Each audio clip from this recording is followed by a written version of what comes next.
13 दिसंबर 2001 की सुबह 11:28 के आसपास संसद भवन के गेट पर एक एम्बेसडर कार आती है। गाड़ी की रफ्तार ज़्यादा तेज़ नहीं थी, लेकिन इसी बीच में गाड़ी के ऊपर लाल बत्ती लगी हुई थी और साथ ही उस पर लगा हुआ था गृह मंत्रालय का लोगो। उस लोगो को देखने के बाद, उस लाल बत्ती को देखने के बाद इशारा किया गया रुकिए, लेकिन वो गाड़ी रुकने की बजाय तेज़ी के साथ अंदर जाने लगती है। सुरक्षाकर्मी ने रोकने की कोशिश की। सुरक्षाकर्मी का नाम जगदीश यादव होता है। सो आवाज़ लगाता है, बार बार रुकने का इशारा करता है, लेकिन वो रुकता नहीं है। इसके बाद वो गाड़ी और तेज़ी के साथ चलने लगती है। वहीं सामने ही उपराष्ट्रपति की गाड़ी खड़ी हुई थी। उपराष्ट्रपति का इंतजार किया जा रहा था। उनके सुरक्षाकर्मी भी थे और उन सुरक्षाकर्मियों ने इस जगदीश यादव को, इस गाड़ी वाले को आवाज़ लगाते हुए देख लिया। तभी इन सुरक्षाकर्मियों ने भी उस गाड़ी को रोकने के लिए इशारा किया, लेकिन ये रुकता नहीं है और तेज़ी के साथ आता है। उपराष्ट्रपति की गाड़ी से भिड़ंत हो जाती है, टक्कर हो जाती है और गाड़ी रुक जाती है। जैसे ही गाड़ी रुकती है, गाड़ी के चारों खिड़कियां खुलती हैं और उसमें से 5 आतंकवादी निकलते हैं। और जैसे ही 5 आतंकवादी निकलते हैं, उनके हाथों में AK-47 होती है, उनकी पीठ पर बैग लटके हुए थे और उन्होंने अंधाधुंध गोलियां चलानी शुरू कर देते हैं। सबसे पहले वो सुरक्षा गार्ड मारा जाता है जो सुरक्षा गार्ड ने रोकने की कोशिश कर रहा था। तभी उपराष्ट्रपति की सुरक्षा में लगे हुए जो अधिकारी थे, पुलिस ऑफिसर थे, उनको गोली मारी जाती हैं। इसी बीच में एक महिला हेड कांस्टेबल होती है, वो अलार्म बजाती है, खतरे का अलार्म, उसको भी गोली मार दी जाती है। धीरे धीरे करके उन्होंने 9 लोगों की हत्याएं कर दी, उनको शहीद कर दिया। 17 घायल हो जाते हैं और इसी बीच में एक आत्मघाती हमला होता है। बहुत ज़ोर का धमाका होता है, उसमें एक आतंकवादी भी मारा जाता है। लेकिन ये दुनिया के सबसे बड़े लोकतंत्र के मंदिर पर हमला हुआ था। बात बाहर निकलती तो जाहिर सी बात है कितनी बदनामी वाली बात थी, लेकिन ये बात छुपने वाली थी भी नहीं। सुरक्षाकर्मियों ने चारों तरफ से मुश्तैदी दिखाते हुए 45 मिनट तक लगातार दोनों तरफ से फायरिंग हो रही थी, गोलियां चल रही थी। लगातार ये माहौल इतना ज़्यादा ख़राब हो चुका था, हर कोई अपनी जान बचाने की कोशिश कर रहा था। संसद भवन के अंदर 100 सांसद प्लस मंत्री मौजूद थे। उस वक्त प्रधानमंत्री अटल बिहारी वाजपेयी और विपक्ष की नेता थी सोनिया गांधी। वो 40 मिनट तक ये संसद भवन स्थगित हो गई थी, उनको अलग जाना था, उनको बाहर जाना था। लेकिन अभी गृह मंत्री, रक्षा मंत्री सहित बहुत सारे मंत्री अभी अंदर थे और सबकी जान को खतरा बना हुआ था। 45 मिनट तक ये सब चलता रहता है। उसके बाद कहीं ना कहीं जाकर ये आतंकवादी मार दिए जाते हैं। जब मार दिए जाते हैं, उसके बाद फिर हर किसी की ज़ुबान पर एक ही बात थी कि आखिरकार ये हमला किया किसने है और किसने इस हमले को कराया है। तभी इस हमले के पीछे एक नाम सामने आता है। वो नाम था मोहम्मद अफजल गुरु। आज कहानी मोहम्मद अफजल गुरु की है। जब इस आतंकवादी को फांसी पर चढ़ाया जा रहा था, तब एक जेलर अपनी आंखों से आंसू बह रहे थे। न केवल वो वहाँ रोता है, बल्कि अपनी बेटी, अपनी पत्नी के गले लगकर भी काफ़ी देर रोता रहता है। एक आतंकवादी के लिए उसकी आंखों में कैसे आंसू आ गए, आज कहानी इसी बात के ऊपर है। आदाब, नमस्कार, सत श्री अकाल। मैं उस्मान सैफी। आज की जो सच्ची घटना मैं आपको सुनाने जा रहा हूँ, ये सच्ची घटना है राष्ट्रीय राजधानी क्षेत्र दिल्ली की। दरअसल दिल्ली में संसद भवन पर हमला होता है और उसके जो आरोपी होता है मोहम्मद अफजल गुरु, उसकी फांसी लगातार टल रही थी। पहले राष्ट्रपति APJ अब्दुल कलाम इस मामले को गंभीरता से नहीं ले रहे थे, ना उन्होंने देखने की कोशिश की। उसके बाद में फिर राष्ट्रपति प्रतिभा देवी सिंह पाटिल बनती हैं, उन्होंने भी इसे देखने की कोशिश नहीं की। लेकिन तभी राष्ट्रपति प्रणब मुखर्जी लगभग 33 दया याचिकाओं की सुनवाई करते हैं और 33 दया याचिकाओं की सुनवाई के दौरान 2 ऐसे अपराधी होते हैं जिनकी सज़ा को पूरी तरह से माफ़ कर दिया जाता है। बाकी 31 दया याचिकाओं की वो खारिज कर देते हैं और कह देते हैं कि इनको फांसी चढ़ाइए। लेकिन उनमें एक ऐसी दया याचिका थी मोहम्मद अफजल गुरु की, जिसकी जो भी चांसेस थे वो पूरी तरह से ख़त्म हो चुके थे। उसके पास अब कोई बचाव के लिए कोई रास्ता नहीं था। ये वाक़या है 3 फरवरी 2013 का और उसी दिन तय हो जाता है कि अफजल गुरु को फांसी दी जाएगी। इसके बाद ये पत्र, जो लेटर था, वो सीधा राष्ट्रपति के माध्यम से गृह मंत्रालय पहुंचता है और गृह मंत्रालय से लेफ्टिनेंट गवर्नर जो कि LG दिल्ली होते हैं उनके पास पहुंचता है और वहाँ से तिहाड़ जेल पहुँचता है। ये फांसी का जो ऑर्डर था उसमें तेज़ी आ जाती है, क्योंकि एक दिन में ही ये ऑर्डर लगातार बहुत तेज़ी के साथ आगे चल रहा था। और आगे चलते चलते जो DG जेल होती हैं तिहाड़ जेल की, बिमला मेहरा, उनको आदेश की कॉपी मिलती है और उनसे कहा जाता है कि आप अफजल गुरु को फांसी देने की तैयारी कर दीजिए।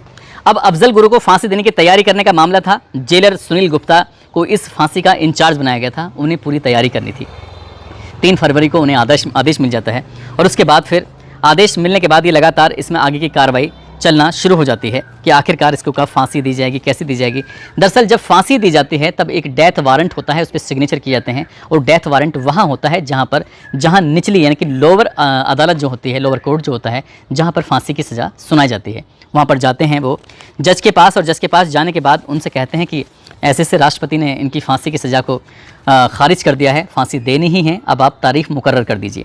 अब तारीख निकल के आती है 8 फरवरी 2013 की और जैसे ही उस पर तारीख लिखने की तैयारी थी, तभी वो जेलर साहब कहते हैं कि साहब आप 8 फरवरी की डेट मत दीजिए, क्योंकि उस दिन जुमे का दिन है, और जुमे के दिन होने की वजह से ही ऐसा ना हो कश्मीर में दंगे भड़क जाएं, कश्मीर में लोग सड़कों पर उतर जाएं, पूरे देश में हालत ख़राब हो जाए।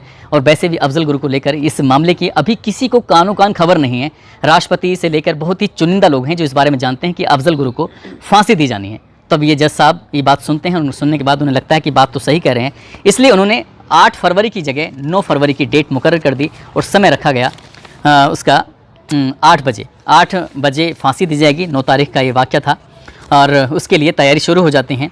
6 फरवरी को इनके अफजल गुरु के परिवार को एक चिट्ठी लिखी जाती है कि हम ऐसे ऐसे तुम्हारे इस व्यक्ति इनके अफजल गुरु को इस जुर्म के उसमें फांसी देने वाले हैं। सुबह के 8 बजे का वक्त होगा, 9 तारीख होगी।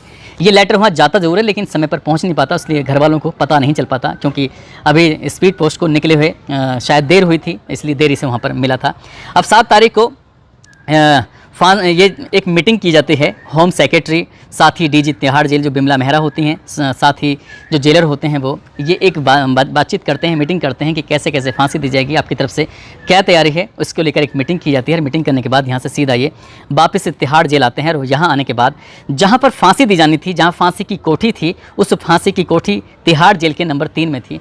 तो वहीं के पास में ही अफजल गुरु मौजूद भी था, वो काफ़ी समय से उसी जगह पर रह रहा था। उन्होंने सोचा कि हम यहाँ पर तैयारी करेंगे, रिहर्सल करेंगे, तो ऐसा ना हो कि अफजल गुरु को पहले ही पता चल जाए और पता नहीं उसके साथ वो क्या सोचेगा क्या नहीं। इसलिए उसको अलग जेल, अलग दूसरी जगह सेल में शिफ्ट कर दिया जाता है। वहाँ शिफ्ट करने के बाद उस पर कैमरों के माध्यम से और पुलिस वालों के माध्यम से लगातार निगरानी रखी जा रही थी कि कहीं इसको एहसास ना हो जाए, कहीं ये कोई गलत कदम न उठा ले, इसलिए लगातार उस पर चल रहा था। और 8 फरवरी की रात को रिहर्सल शुरू हो जाता है। रिहर्सल के दौरान जिनको फांसी के दौरान मौजूद होना था, उन्हीं को उस वक्त मौजूद होना था, और एक ऐसा पुतला सा बनाया जाता है, मिट्टी का पुतला, उसके वजन से दुगना, और उसके बाद फिर फांसी के जो तैयारी की जाती है, लटकाया जाता है। टिकट जैसे दबाते हैं, इस तरह से लगातार लीवर जैसे दबाते हैं, ठीक वैसे ही कर रहे थे। लेकिन पहली बार रस्सी बांधी जाती है, फांसी का फंदा लगाया जाता है, और उस वजन को जब गिराया जाता है, जब लीवर खींचा जाता है, तो रस्सी टूट जाती है। उसके उन्हें लगता है कि शायद कुछ गड़बड़ है, क्योंकि ये रस्सी काफ़ी दिन पुरानी थी। बिहार के बक्सर जेल में तैयार की गई रस्सी को जो वहाँ उससे फांसी देने के लिए मंगवाया गया था, पहली बार रिहर्सल में वो रस्सी टूट जाती है। फिर दूसरी बार रिहर्सल करते हैं, दूसरी बार भी रस्सी टूट जाती है। अब ये अधिकारियों में खलबली मच जाती है कि ऐसा करें तो क्या करें, अब सुबह को फांसी देनी है, रात को रिहर्सल कर रहे हैं, ये तो बहुत बड़ी गड़बड़ हो जाएगी। फिर तीसरी बार तैयारी करते हैं। तीसरी बार तैयारी करने के बाद पूरा सिस्टम जो एक टाइमिंग होता है, जैसा आपने फिल्मों में देखा होगा, ठीक वैसे ही पूरी कहानी होती है। उसके बाद फिर तीसरी बार भी रस्सी टूट जाती है। अब अधिकारियों के होश फाख्ता हो जाते हैं, करें तो क्या करें। चौथी बार फिर कोशिश करते हैं, और चौथी बार जब कोशिश की जाती है तो उसके बाद भी रस्सी टूट जाती है। अब वाकई अधिकारियों की हालत ख़राब थी। जिसको इंचार्ज बनाया गया था जेलर सुनील गुप्ता, वो सोच रहे थे कि मैं उच्च अधिकारियों को, मैं अपने जो राष्ट्रपति हैं या फिर और भी जो अधिकारी हैं, उनको मैं क्या जवाब दूंगा, मेरी समझ में नहीं आ रहा।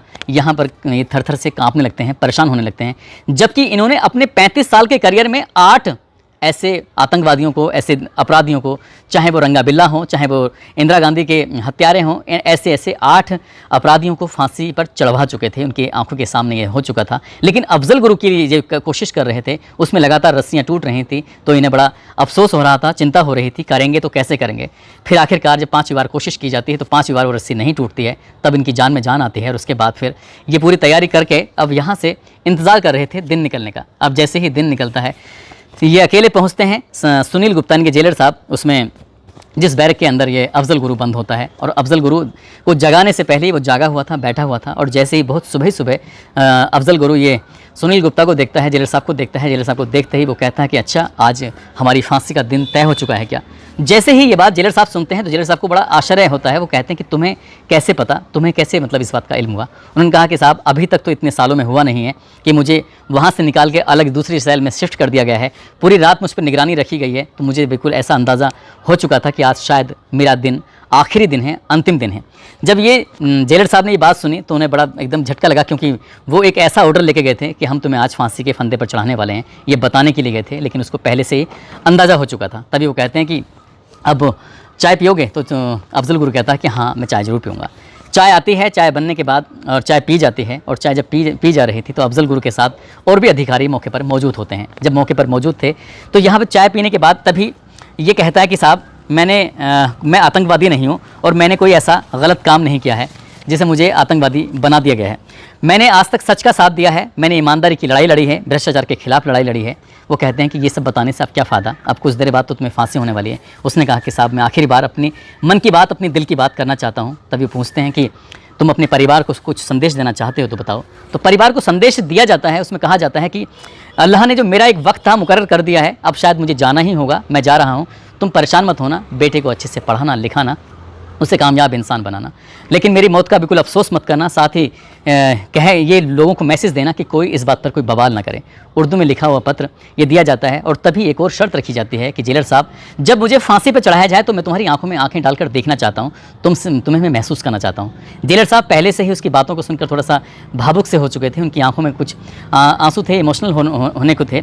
लेकिन जब उन्होंने ये शर्त रखी तो उन्होंने कहा कि जब तुम फांसी पर चढ़ोगे तो उस वक्त तुम्हारी आंखों, तुम्हारे चेहरे पर काला कपड़ा होगा, तुम मुझे देख भी नहीं पाओगे। तो कहते हैं कि उस टाइम मेरे आंखों पर काला कपड़ा होगा, लेकिन जब मुझे यहाँ से उस जगह पर लेके जाया जाएगा जहाँ पर फांसी पर चढ़ाया जाएगा, तो उस वक्त तो मेरे पास कपड़ा नहीं होगा, तब तक तो मैं आपको देख ही सकता हूँ। तभी उसने एक और चाय की डिमांड की। जब एक और चाय की डिमांड करता है तो चाय वाला जा चुका था, क्योंकि ये बात काफ़ी देर पहले हो चुकी थी। अब उसे वहाँ से बुलाना तो और काफ़ी देर हो जाती, क्योंकि टाइम जो था वो लगभग नज़दीक आ चुका था। चाय का मसला हो नहीं पाता, उसकी जो चाय की इच्छा थी वो पूरी हो नहीं पाई। इसके बाद सिपाही इसको जब पकड़ के ले जा रहे थे, तभी चाहे डीजी जेल हो या फिर ये जेलर साहब हों या और अधिकारी हों, जब चल रहे थे तो लगातार अफजल गुरु उनकी आंखों में आंखें डालकर देख रहा था। और तभी एक गाना शुरू होता है। ये गाना अफजल गुरु खुद गा रहा था। एक फिल्म आई थी 1966 में, बादल। उस फिल्म में हीरो थे संजीव कुमार और उनके ऊपर एक गाना फिल्माया गया था। इस गाने के अगर बोल की मैं बात करूँ तो गाने के बोल थे, खुदगर्ज दुनिया में ये इंसान की पहचान है, जो पराई आग में जल जाए वो इंसान है, अपने लिए जिए तो क्या जिए, तू जी ए दिल ज़माने के लिए। ये गाना लगभग 4 मिनट 17 सेकंड के आसपास का गाना है। और इस गाने को अफजल गुरु पूरा गाता है। जो उसके आसपास होते हैं वो भी इस गाने को साथ साथ गुनगुना रहे थे, गा रहे थे। जब गाना कंप्लीट हो जाता है तो इसको फांसी के फंदे के पास लेके जाते हैं और फांसी के फंदे के पास ले जाने के बाद चेहरे पे काला कपड़ा लगाया जाता है। उस दिन इत्तेफाक की बात ये थी, जल्लाद भी नहीं था, लेकिन ये किसी पुलिस ऑफिसर के को ये काम करना था। इसके लिए जो तकनीकी व्यवस्थाएं थी वो पूरी हो चुकी थी, क्योंकि उसके बाद में ये तय हुआ था कि आगे जब किसी को फांसी दी जाएगी तो जल्लाद का होना बेहद ज़रूरी था, क्योंकि जो 2 जल्लाद थे वो ख़त्म हो चुके थे। इसलिए किसी पुलिस ऑफिसर ने ही इसका टिगर दबाया था। अब इसे फांसी पर लटकाया जाता है। कुछ देर के बाद जब टिगर दबाया जाता है 2 घंटे तक वो शरीर लटका रहता है और उसके बाद डॉक्टर उसे डेथ क्लियर घोषित कर देता है कि अब अफजल गुरु इस दुनिया में नहीं रहा, वो मर चुका है। उसकी लाश को उतारा जाता है और कुछ देर पहले जो व्यक्ति बातचीत कर रहा था और वो इस बिल्कुल पूरी तरह शांत हो चुका है, उसकी आंखें बंद हो चुकी हैं, वो बोल नहीं सकता, खामोश हो चुका था। जेलर साहब उसे लगातार जब देख रहे थे, देखते देखते वो भावुक से होने लगते हैं। यहाँ से घर जाने के बाद जब पूरी कहानी अपनी बेटी और अपनी पत्नी को बताते हैं तो वहाँ बताने के बाद रोने लगते हैं अपनी बेटी और पत्नी से लिपट कर।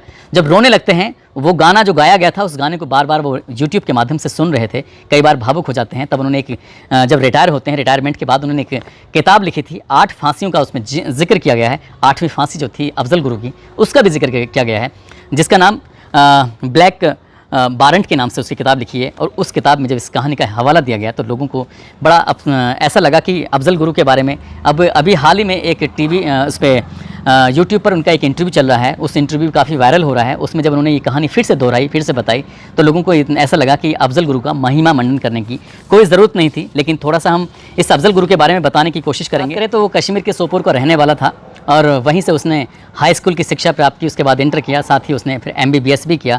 और MBBS करने के बाद वो दिल्ली आता है, लगभग 7 साल तक दिल्ली में रहता है। DU से उसने पढ़ाई की थी और यहीं पर अपना खर्च निकालने के लिए वो बच्चों को ट्यूशन दिया करता था, ट्यूशन पढ़ा करता था। लेकिन बताते हैं कि जब वो MBBS कर रहा था तभी आतंकवादियों के संपर्क में आ जाता है और आतंकवादियों के संपर्क में आने के बाद एक बार पाकिस्तान भी जाता है, वहाँ जाकर ट्रेनिंग लेता है और ट्रेनिंग लेने के बाद वहीं से सीखता है। और एक बाबा गाजी करके होता है जो कि लश्कर तैयबा का आतंकवादी होता है। उस आतंकवादी से वो ट्रेनिंग लेता है और साथ ही जो पाकिस्तान से 5 आतंकवादी आते हैं और उन 5 आतंकवादियों की बात करें तो एक का नाम मोहम्मद होता है, एक का नाम हैदर होता है, राणा होता है, राजा होता है और हमजा होता है। ये 5 आतंकवादी दिल्ली में आते हैं और ये बाबा गाजी जो होता है ये तय करता है कि आप अलग अलग जगह की रैकी करो और इसी रैकी करने में उनकी मदद करता है अफजल गुरु। और अफजल गुरु को ये नहीं पता था कि ये आखिरकार पाकिस्तान से जो यहाँ आए इंडिया के अंदर क्या क्या करेंगे, किस पर हमला करेंगे, किसको मारेंगे, इसकी कोई जानकारी नहीं थी। लेकिन पूरा सपोर्ट, पूरी जानकारी पल पल के जो साथ दे रहा था वो अफजल गुरु ही दे रहा था, बता रहा था, क्योंकि वो दिल्ली के अलग अलग गलियों से वाकिफ़ था, 7 साल जो यहाँ रहा था। इन आतंकवादियों ने ये तय कर लिया था कि हमें संसद भवन पर हमला करना है, और संसद भवन पर हमला करने के लिए इन्होंने गाड़ी का, इन सब चीज़ों का इंतज़ाम किया, और इंतज़ाम करने के बाद ये हमला करते हैं और वहाँ 9 पुलिसकर्मियों को शहीद कर देते हैं, जिसमें सुरक्षाकर्मी भी होते हैं, 17 लोग घायल हो जाते हैं। और ये मामला जब इसकी जांच पड़ताल की जाती है तब अफजल गुरु का नाम सामने आता है, और अफजल गुरु का नाम सामने आने के बाद एकमात्र टीवी रिपोर्टर हैं शम्स ताहिर खान, जो आज तक पर क्राइम की रिपोर्ट देते हैं, उन्होंने इस व्यक्ति का, अफजल गुरु का, एक इंटरव्यू भी किया था। और इंटरव्यू के दौरान इसने बिल्कुल स्वीकार किया कि इसने कहाँ कहाँ पर ट्रेनिंग ली है, किस किस से ट्रेनिंग ली है, इसका उस्ताद कौन है, इसका गुरु कौन है, और किसके कहने पर ये सब काम किया था। इसलिए इसने गलत किया था, और गलत काम का कहते हैं कि गलत ही अंजाम होता है। इसका जो उस्ताद होता है, जिसके अंडर में इसने ट्रेनिंग ली थी, गाजी बाबा, जिसको 30 अगस्त 2003 में, जैसे मोहम्मद का वो कमांडर होता है, उसको श्रीनगर में मुठभेड़ होती है, मुठभेड़ में उसको ढेर कर दिया जाता है। और बाकी जो ये आतंकवादी थे, इसमें मोहम्मद, हमज़ा, हैदर, राणा और राजा, ये इसके संपर्क में थे, और ये सभी के सभी पाकिस्तानी थे। और जब ये हमला हुआ था उससे पहले संपर्क में होने के साथ साथ इसके सामने ही बातचीत क्या करते थे।